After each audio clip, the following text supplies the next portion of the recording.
بسم اللہ الرحمن الرحیم۔ السلام علیکم پیارے دوستوں، آج کی اس ویڈیو میں ہم بات کریں گے حضرت محمد مصطفیٰ صلی اللہ علیہ وآلہ وسلم کی پہلی بیوی حضرت خدیجہ رضی اللہ تعالی عنہ کے بارے میں اور ان کی وفات یعنی انتقال کے بارے میں، اور ساتھ ہی ساتھ دوستوں ہم آپ کو یہ بھی بتائیں گے کہ آخر حضرت خدیجہ رضی اللہ تعالی عنہ کو بغیر نماز جنازہ کے ہی کیوں دفن کر دیا گیا۔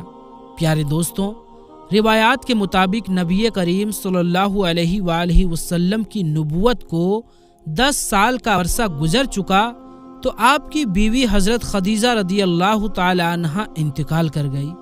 اس سے کچھ دن پہلے ابو طالب انتقال کر گئے تھے جو آپ کے چچا تھے۔ حضرت خدیجۃ الکبریٰ رضی اللہ تعالی عنہ کو حجون کے قبرستان میں دفن کیا گیا۔ دوستو کہتے ہیں کہ آپ صلی اللہ علیہ وآلہ وسلم خود ان کی قبر میں اترے۔ انتقال کے وقت حضرت خدیجہ رضی اللہ تعالی عنہ کی عمر 65 سال تھی۔ اس سال کو عام الحزن یعنی غم کا سال کہا گیا ہے، کیونکہ ہر موقع پر ساتھ دینے والی 2 ہستیاں اس دنیا سے رخصت ہو گئی تھی۔ آپ ہر وقت غمگین رہنے لگے، گھر سے بھی کم نکلتے۔ حضرت خدیجہ رضی اللہ تعالی عنہ شادی کے بعد 25 سال تک آپ کے ساتھ رہی۔ اتنے سالوں تک آپ کا اور ان کا ساتھ رہا۔ روایات کے مطابق حضرت خدیجہ رضی اللہ تعالی عنہ کا انتقال رمضان کے مہینے میں ہوا تھا۔ ان کے انتقال کے کچھ مہینے بعد آپ نے حضرت سودا بنت زمع رضی اللہ تعالی عنہ سے شادی فرمائی۔ آپ سے پہلے ان کی شادی ان کے چچا کے بیٹے سکران رضی اللہ تعالی عنہ سے ہوئی تھی۔ حضرت سکران رضی اللہ تعالی عنہ دوسری ہجرت کے حکم کے وقت ان کے ساتھ حبشہ ہجرت کر گئے تھے، پھر مکہ واپس آ گئے تھے۔ اس کے بعد کچھ عرصے ہی بعد ان کا انتقال ہو گیا تھا۔ جب حضرت سودا رضی اللہ تعالی عنہ کی عدت کا زمانہ پورا ہو گیا تو آپ صلی اللہ علیہ وآلہ وسلم نے ان سے نکاح فرمایا۔ دوستو کہتے ہیں کہ اس نکاح سے پہلے حضرت سودا رضی اللہ تعالی عنہ نے ایک عجیب خواب دیکھا تھا۔ انہوں نے اپنے شوہر سکران رضی اللہ تعالی عنہ کو اس خواب کے بارے میں بتایا۔ خواب سن کر سکران رضی اللہ تعالی عنہ نے کہا، اگر تم نے واقعی یہ خواب دیکھا ہے تو میں جلد ہی مر جاؤں گا اور رسول اللہ صلی اللہ علیہ وآلہ وسلم تم سے نکاح فرمائیں گے۔ دوسری رات انہوں نے پھر خواب دیکھا کہ وہ لیٹی ہوئی ہے اور اچانک چاند آسمان سے ٹوٹ کر ان کے پاس آ گیا۔ انہوں نے یہ خواب بھی اپنے شوہر کو سنایا۔ وہ یہ خواب سن کر بولے، اب شاید میں بہت جلد فوت ہو جاؤں گا، اور اسی دن حضرت سکران رضی اللہ تعالی عنہ انتقال کر گئے۔ شوال کے مہینے میں حضور صلی اللہ علیہ وآلہ وسلم نے حضرت سودا رضی اللہ تعالی عنہ سے نکاح فرمایا۔ پیارے دوستوں، یہاں آپ کو حضرت خدیجۃ الکبریٰ رضی اللہ تعالی عنہ کے بارے میں کچھ اچھائیاں بتاتے ہیں۔ یاد رہے کہ آپ رضی اللہ تعالی عنہ کے خوبیاں اور اچھائیاں ویسے تو بے شمار ہے، لیکن آپ کی ایک خاص اچھائی یہ ہے کہ اپنے مقدس شوہر کی ہر خوشی و غم میں شامل رہنے والی تھی۔ سید الانبیاء محبوب کبریا صلی اللہ علیہ وآلہ وسلم نے جب اعلان نبوت فرمایا تو یہ بغیر کسی دیر کے ایمان لے آئیں۔ آپ صلی اللہ علیہ وآلہ وسلم کی ہر قدم پر بھرپور ساتھ دیتی۔ تبلیغ دین کی راہ میں جب حضور صلی اللہ علیہ وآلہ وسلم کو ستایا جاتا، آپ صلی اللہ علیہ وآلہ وسلم کو غلط ٹھہرایا جاتا تو حضرت خدیجہ رضی اللہ تعالی عنہ ہی آپ کو تسلی دیا کرتی اور آپ کی حوصلہ افزائی کیا کرتی تھی۔ آپ صلی اللہ علیہ وآلہ وسلم کی دل کو سکون پہنچانے کی وجہ بنتی۔ آپ صلی اللہ علیہ وآلہ وسلم کا ہر وقت آدر اور عزت کرتی، جس سے آپ صلی اللہ علیہ وآلہ وسلم کا غم دور ہو جاتا۔ آپ کی شان کا اندازہ اس بات سے لگائیے کہ رب ذوالجلال کا سلام آپ کو حضرت جبرائیل علیہ السلام کے ذریعے پہنچایا گیا۔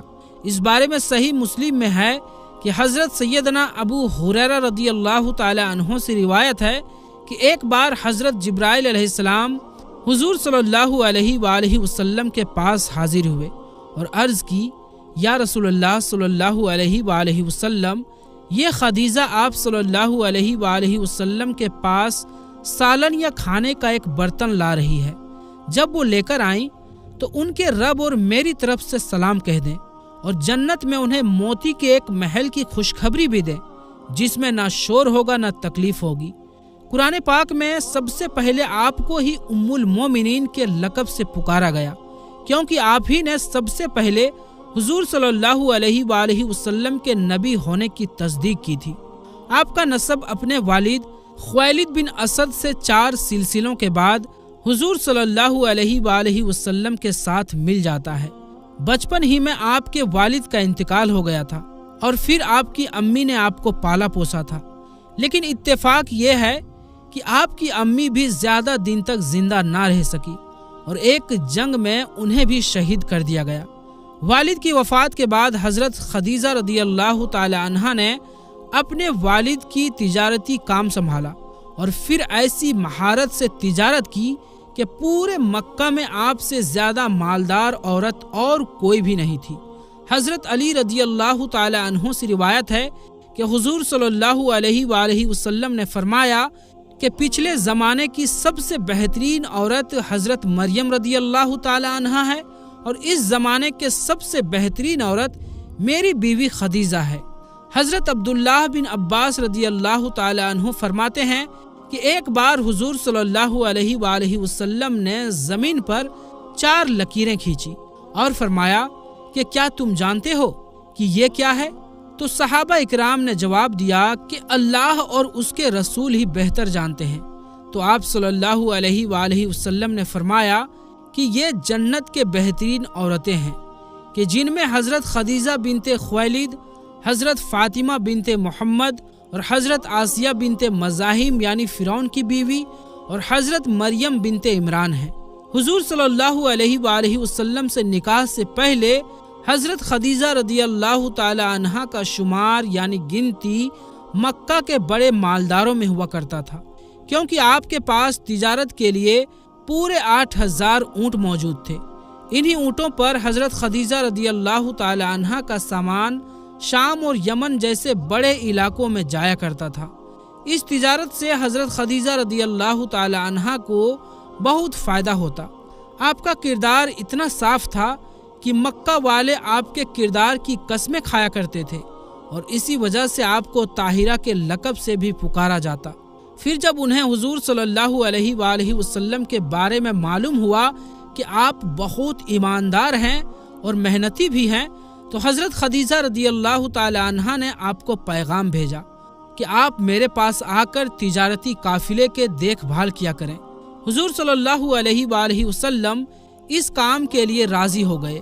حضرت خدیجہ رضی اللہ تعالی عنہا نے حضور صلی اللہ علیہ وآلہ وسلم کو اپنے تجارتی کاروبار میں شامل کر لیا اور کئی بار اپنا سامان تجارت دے کر باہر دیش بھی بھیجا۔ حضرت خدیجہ رضی اللہ تعالی عنہا آپ صلی اللہ علیہ وآلہ وسلم کی ایمانداری اور سچائی سے اتنی زیادہ متاثر یعنی پربھاوت ہوئی کہ حضور صلی اللہ علیہ وآلہ وسلم کو شادی کا پیغام تک بھیج دیا، کہ جس کو حضور صلی اللہ علیہ وآلہ وسلم نے اپنے بڑوں کے مشورے کے بعد قبول فرما لیا۔ حضرت خدیجہ رضی اللہ تعالی عنہا سے شادی کے بعد حضور صلی اللہ علیہ وآلہ وسلم کو اپنے مقصد کے لیے زبردست مدد ملی۔ وہ ایک ایسا زمانہ تھا کہ جس میں ایک آدمی کے کئی بیویاں ہوا کرتی تھی، لیکن حضور صلی اللہ علیہ وآلہ وسلم کی زندگی میں جب تک حضرت خدیجہ رضی اللہ تعالی عنہا زندہ رہی، آپ نے دوسری شادی نہیں کی۔ پھر جب آپ صلی اللہ علیہ وآلہ وسلم نے تبلیغ کا کام شروع کیا تو آپ کو لوگوں کی زبردست مخالفت یعنی برود کا سامنا کرنا پڑا۔ اس موقع پر جس طرح حضرت خدیجہ رضی اللہ تعالی عنہا نے آپ کی ہمت بڑھائی تو تاریخ میں ویسی مثالیں ملنا مشکل ہے۔ 10 سال تک حضرت خدیجہ رضی اللہ تعالی عنہا نے اپنے خاندانی تعلقات اور اپنی دولت کے ذریعے اپنے شوہر حضور صلی اللہ علیہ وآلہ وسلم کی بھرپور مدد کی۔ حضرت عائشہ رضی اللہ تعالی عنہا بیان فرماتی ہیں کہ حضور صلی اللہ علیہ وآلہ وسلم جب کبھی بھی حضرت خدیجہ کا ذکر فرماتے تو ان کے بہت زیادہ تعریفیں کرتے۔ ایک دن مجھے غصہ آ گیا کہ آپ صلی اللہ علیہ وآلہ وسلم ہر وقت خدیجہ ہی کی تعریفیں کیا کرتے ہیں، تو میں نے غصے میں کہہ دیا کہ آپ تو ہر وقت خدیجہ ہی کو یاد کیا کرتے ہیں، جبکہ اللہ نے آپ کو ان سے بہتر بیویاں بھی دی ہیں۔ تو حضور صلی اللہ علیہ وآلہ وسلم نے فرمایا کہ میری خدیجہ تو ایسی تھی کہ وہ مجھ پر اس وقت ایمان لائی جب لوگ میرا انکار کر رہے تھے، اور اس نے تب میری تصدیق کی جب لوگ مجھے جھٹلا رہے تھے، اور اپنے مال سے اس وقت میری مدد کی جب لوگ مجھے محروم کر رہے تھے۔ ہجرت سے 3 سال پہلے 10 رمضان المبارک کو حضرت خدیجہ رضی اللہ تعالی عنہا کی وفات ہو گئی۔ حضرت خدیجہ رضی اللہ تعالی عنہا حضور صلی اللہ علیہ وآلہ وسلم کی پہلی بیوی تھی، اور آپ صلی اللہ علیہ وآلہ وسلم کو حضرت خدیجہ رضی اللہ تعالی عنہا سے بہت محبت تھی، یہاں تک کہ ان کی زندگی میں آپ صلی اللہ علیہ وآلہ وسلم نے دوسرا کوئی نکاح نہیں فرمایا۔ لیکن کیا آپ جانتے ہیں کہ حضرت خدیجہ رضی اللہ تعالی عنہا کی وفات پر ان کی نماز جنازہ کیوں نہیں پڑھائی گئی؟ آخر وہ کیا وجہ تھی کہ حضور صلی اللہ علیہ وآلہ وسلم نے اپنی اس پہلی بیوی کو بغیر نماز جنازہ کے ہی دفن کر دیا؟ تو آئیے آپ کو اس کی حقیقت بتاتے ہیں کہ کیوں حضرت خدیجہ رضی اللہ تعالی عنہا کو بغیر نماز جنازہ کے ہی دفن کر دیا گیا۔ تو دوستو، حضرت خدیجہ رضی اللہ تعالی عنہا حضور صلی اللہ علیہ وآلہ وسلم سے نکاح کے بعد لگ بھگ 25 سال تک زندہ رہی، اور پھر ہجرت سے 3 سال پہلے 10 رمضان کو آپ کا انتقال ہو گیا۔ اب وفات پر حضرت خدیجہ رضی اللہ تعالی عنہا کی نماز جنازہ اس لیے نہیں پڑھائی گئی کیونکہ اس وقت تک نماز جنازہ کا حکم ہی نازل نہیں ہوا تھا، بلکہ مردے کو ایسے ہی بغیر نماز جنازہ کے قبر میں دفن کر دیا جاتا تھا۔ آپ کی معلومات کے لیے بتاتے چلیں کہ اس وقت نماز جنازہ تو دور بلکہ 5 وقت کے نمازیں بھی فرض نہیں ہوئی تھی۔ اسی طرح رمضان کا مہینہ ہونے کے باوجود کوئی فرض روزہ بھی نہ تھا، کیونکہ اس وقت تک روزے بھی فرض نہیں ہوئے تھے۔ حضرت خدیجہ رضی اللہ تعالی عنہا کے وفات سے پہلے حضور صلی اللہ علیہ وآلہ وسلم پر ایک اور مصیبت آ چکی تھی، وہ یہ کہ آپ کے سب سے محبوب چچا حضرت ابو طالب کے بھی ابھی 1 ہفتہ پہلے ہی وفات ہوئی تھی۔ اس کے 1 ہفتے کے بعد حضرت خدیجہ رضی اللہ تعالی عنہا بھی انتقال کر گئی، اور وہ بھی آپ کو چھوڑ کر اس دنیا سے چلی گئی۔ ابو طالب کے انتقال کے بارے میں آپ کو بتاتے چلیں، روایات میں آتا ہے کہ ابو طالب جب بیمار ہوئے تھے تو آپ صلی اللہ علیہ وآلہ وسلم ان سے ملنے کے لیے آئے۔ اس وقت قریش کے سردار بھی وہاں موجود تھے۔ آپ صلی اللہ علیہ وآلہ وسلم نے چچا سے فرمایا، چچا لا الہ الا اللہ پڑھ لیجئے تاکہ میں قیامت کے دن آپ کی شفاعت کر سکوں۔ اس پر ابو طالب نے کہا، خدا کی قسم بھتیجے، اگر مجھے یہ ڈر نہ ہوتا کہ میرے بعد لوگ تمہیں اور تمہارے خاندان والوں کو شرم اور بدنامی دلائیں گے، اور قریش یہ کہیں گے کہ میں نے موت کے ڈر سے یہ کلمہ کہہ دیا، تو میں یہ کلمہ پڑھ کر ضرور تمہارا دل ٹھنڈا کرتا۔ میں جانتا ہوں تمہاری یہ کتنی خواہش ہے کہ میں کلمہ پڑھ لوں، مگر میں اپنے بزرگوں کے دین پر مرتا ہوں۔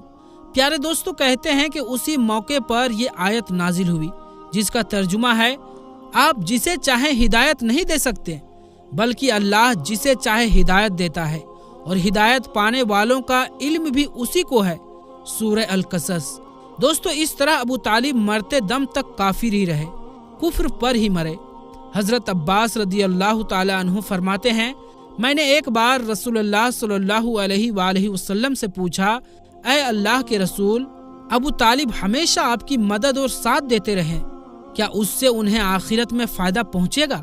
جواب میں آپ صلی اللہ علیہ وآلہ وسلم نے ارشاد فرمایا، ہاں، مجھے ان کے قیامت کے دن کی حالت دکھائی گئی۔ میں نے انہیں جہنم کے اوپر والے حصے میں پایا، ورنہ وہ جہنم کے نچلے حصے میں ہوتے۔ دوستو، روایات میں آتا ہے کہ ابو طالب کے مرنے پر آپ صلی اللہ علیہ وآلہ وسلم نے فرمایا، خدا کی قسم میں اس وقت تک آپ کے لیے مغفرت کی دعا کرتا رہوں گا جب تک کہ مجھے اللہ تعالیٰ اس سے نہ روک دے۔ اس پر اللہ تعالیٰ نے یہ آیت نازل فرمائی،